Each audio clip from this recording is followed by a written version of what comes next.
পড়াশুনো মনে হচ্ছে যেন একদমই নেই। কিরকম?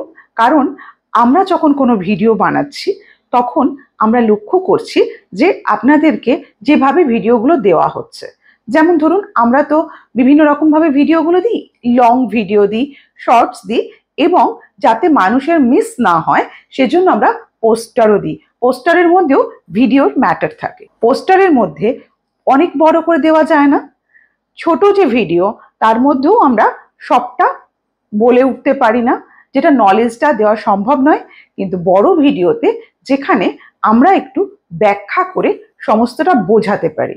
তো এখন দেখছি মানুষের ধৈর্যটা এতটাই কম যে তারা পড়াশুনো বা ধৈর্য ধরে যে একটা বড় ভিডিও শুনবেন সেটা কিন্তু তারা করছেন না।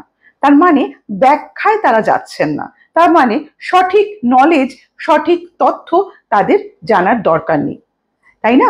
এবারে যে পোস্টার, সেই পোস্টারের মধ্যেও যে আমরা কথাবার্তাগুলো দিই জাস্ট শরীর স্বাস্থ্য সম্বন্ধীয়ই, তো সেক্ষেত্রে কি হচ্ছে, সেখানেও যখন লেখা থাকছে দেখছি লেখার থেকে বেশি তারা ছবির দিকে ঝুঁকছেন, লেখাটা পড়ছেন না, না পড়েই কিছু একটা কমেন্ট করে দিচ্ছেন।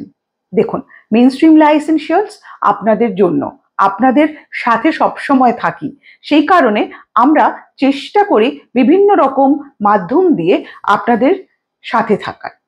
তাই আমি রিকোয়েস্ট করব, যখন বড় ভিডিওতে একটা বিষয় নিয়ে খুব ভালো করে আমরা আপনাদেরকে বোঝাতে পারি, যেটাতে আপনাদের নলেজটা অনেকটা বেশি হবে, তাই না?